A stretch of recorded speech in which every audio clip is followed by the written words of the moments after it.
আমরা মেয়েদের একটি বাজে বা খারাপ অভ্যাস হচ্ছে আমাদের হাজব্যান্ড আমাদের কোনো কিছু বললে বা আমাদের হাজব্যান্ড আর আমাদের মধ্যে কোনো বিষয় নিয়ে ঝগড়া হলে সেটা আমরা সর্বপ্রথম আমাদের মায়ের সাথে শেয়ার করি বা বোনের সাথে শেয়ার করি বা খালা ফুফু যারা আছেন, চাচি, আমাদের অনেক কাছের বাবার বাড়ির ফ্যামিলি, তাদের সাথে শেয়ার করি।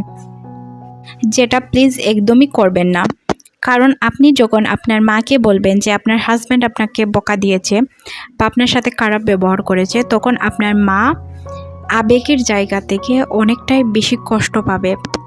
আর যদি এই কথাটাই আপনি আপনার খালা ফুফু বা আপনার ফ্যামিলির কাউকে বলেন, তারা অবশ্যই অনেক বাজেভাবে আহত হবে।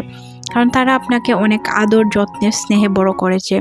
আর যেহেতু বিয়েটা তারা দিয়েছে, তখন তারা এই বিষয় নিয়ে চিন্তা করবে যে আমাদের মেয়েকে কি আমরা ভুল জায়গায় বিয়ে দিয়ে দিলাম।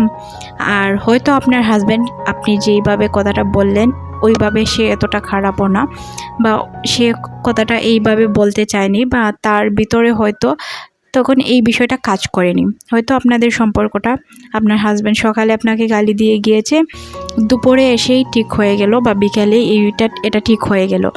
কিন্তু ওই যে আপনি আপনার মাকে এই বিষয়টা শোনালেন, আপনার খালা ফুফু যাকেই আপনি শোনালেন, সে কিন্তু এই বিষয়টা থেকে আপনার হাজব্যান্ডের সম্পর্কে একটি নেগেটিভ ধারণা তার ভিতরে তৈরি করে ফেললো, বা আপনার যে ফ্যামিলি মেম্বাররা তারা আপনার হাজব্যান্ডকে খারাপ বা বাজে ভাবে বিচার করতে বা দেখতে শুরু করলো। তো এই বিষয়টা তো আসলে অনেক বাজে একটা বিষয়, যারা ভালো হাজব্যান্ড তাদের ক্ষেত্রে বলছি। আর এই বিষয়গুলো আপনারা বিয়ের ফার্স্ট দিকে করবেন না। বোঝার চেষ্টা করবেন আপনার হাজব্যান্ডের মাইন্ডটা কেমন, আর এই বিষয়গুলা নিজেরার মধ্যে সমাধান করার চেষ্টা করবেন। আপনার হাজব্যান্ড হয়তো আপনার কোনো ভুলের কারণে আপনাকে বকা দিয়েছে। এমনিতেই তো কেউ কাউকে বকা দেয় না। হয়তো আপনি রান্নায় ভুল করেছেন, বা তার কোনো জিনিস নষ্ট করে ফেলেছেন, বা তার সাথে কোনো একটা বিষয়ে খারাপ করেছেন, যেটা আপনি চিন্তা করবেন।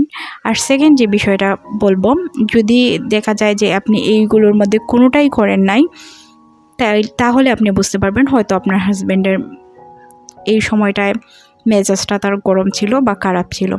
আর সেকেন্ড আমি আপনাদেরকে যেটা বলবো, সব সময় চেষ্টা করবেন আপনার হাজব্যান্ডের পছন্দের খাবারগুলো জানার, বা সে কি পছন্দ করে বা সে কীভাবে রান্না খেতে স্বচ্ছন্দ বোধ করে ওইগুলো জেনে রাখার, আর ওইগুলো জেনেই তার পছন্দ মতো রান্না করা।